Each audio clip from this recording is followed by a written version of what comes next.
People say, where do you get your power and consistency from?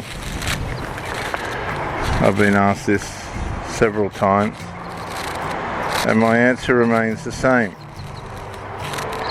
Just be consistent. Just be consistent. If you can remain consistent and push through the pain day in, day out,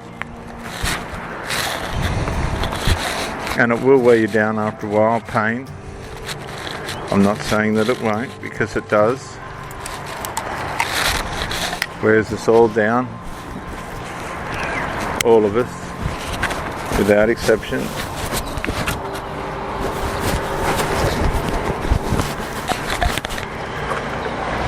In the long run, you'll sustain a baseline level of strength and fitness. And that baseline will uphold you when things get really tough.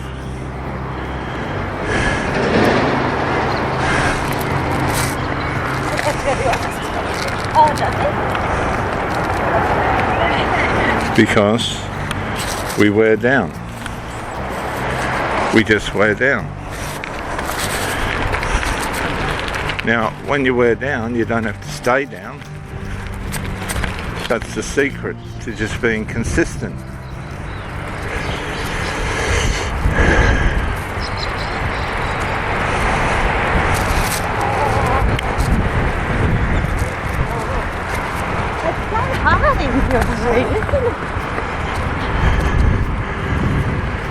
You might need to rest at different points more often than you would. You might have something happen in life that changes your circumstances and puts you off track.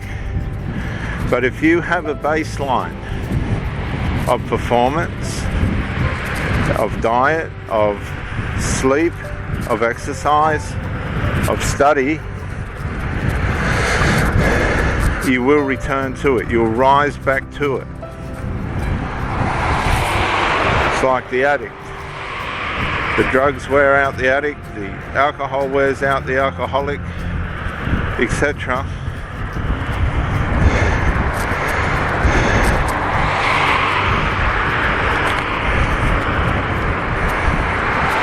But once they come back and refresh, they rise again to it, and they go straight back down the muck hole that put them where they are. It's repetitive. It's all repetitive. It all repeats on itself. It just keeps reoccurring. We return to our baseline. I've gone into relationships and I've seen the trouble from the start, right from the start.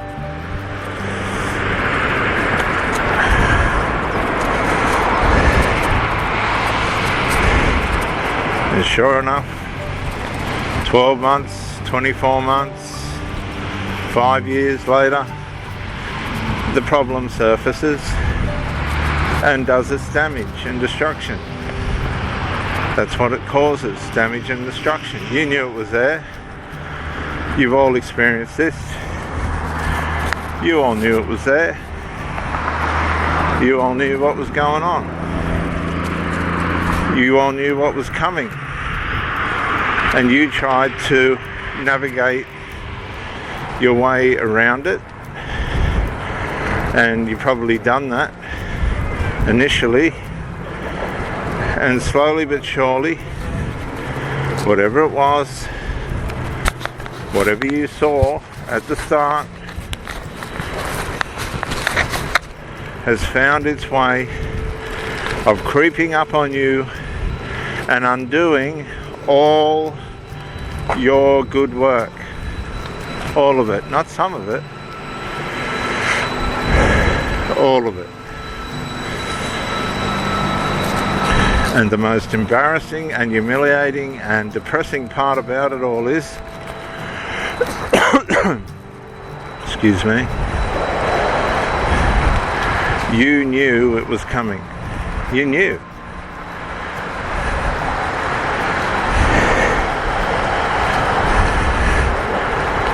And really, for all your effort and time and give, take, care and share, you couldn't stop it. You had nothing. So all you can do really is to enjoy the memories,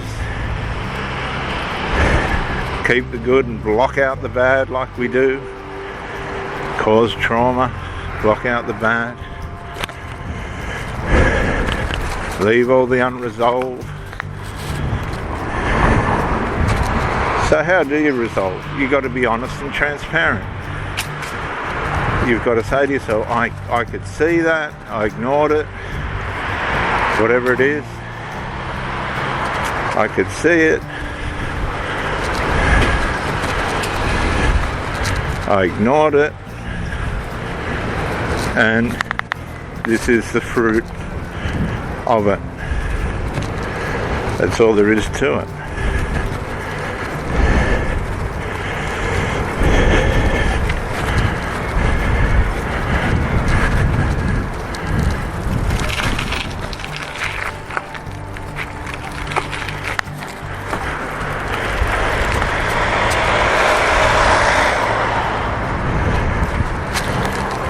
And until you're prepared to do that, you're just going to have to sit there and go, well, I made a mistake. Everybody that you know knows you made a mistake. You gave it a go. They knew there were problems that couldn't be fixed.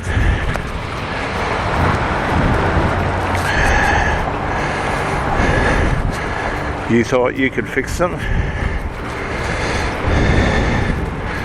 Unfortunately, humans are the most unruly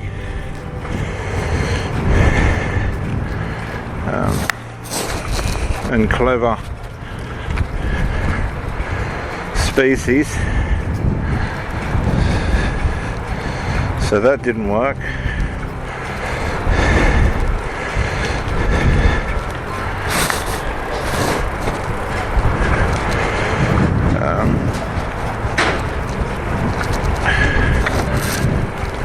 And you need to learn from it. You need to learn that you can't change what is. You can't change what is.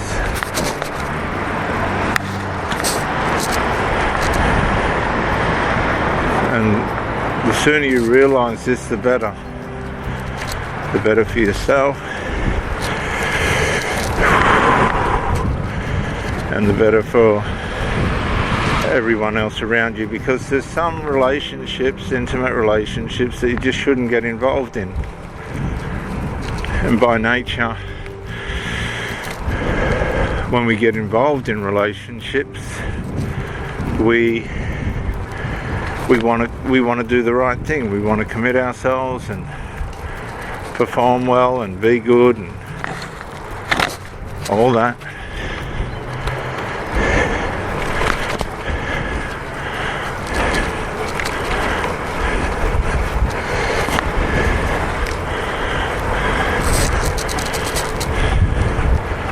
But when we're confronted with narcissism, is the term that they use. I like to use sinfulness, the degenerating, devaluing stage of a relationship where the enthusiasm's gone, the willingness to resolve is gone.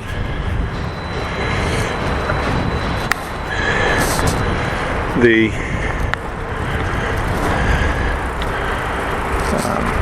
communication is gone, the excitement's gone, and one and all of these things lead to another. There's outside intrusions and family dissensions, and one thing leads to another, And just because somebody stays with you doesn't mean they're an ally. A lot of these people are split, and if push comes to shove, you'll come off second best, believe it. You will come off second best.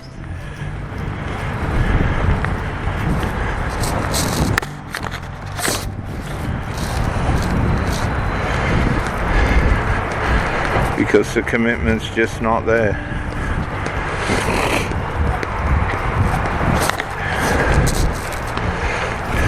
You're just a form of supply, narcissistic supply, where what you have is a convenience for the person to, in the spiritual and soul realm, consume.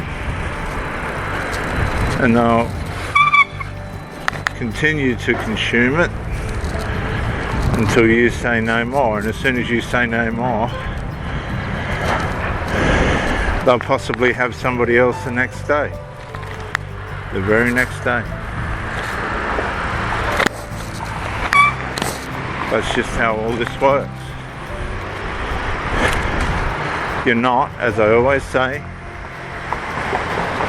in most cases,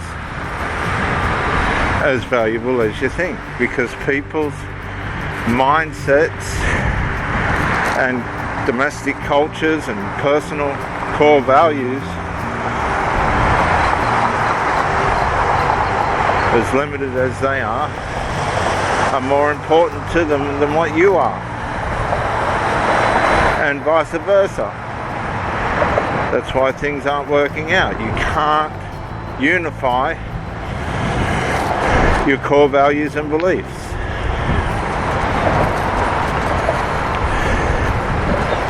And sometimes it's hard to come to terms with that and say, look to yourself, look, I have to be real here. I just don't feel that this is right for me.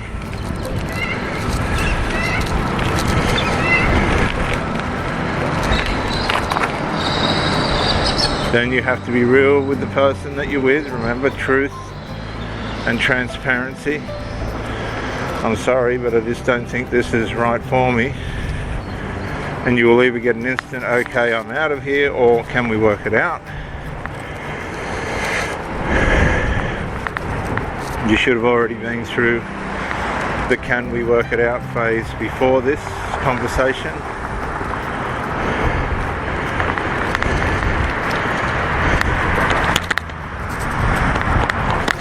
And then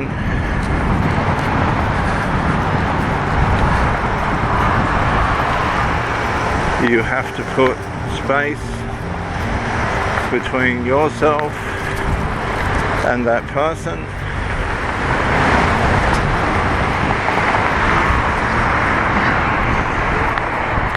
Because accidents can happen.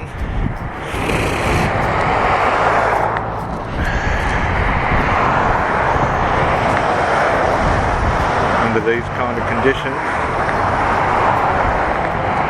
you need to go no contact.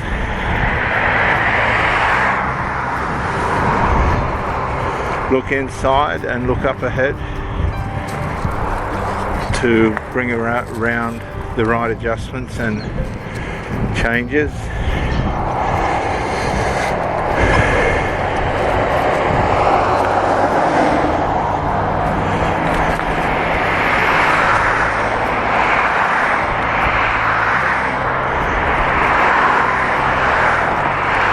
And you need to move forward and never, ever, ever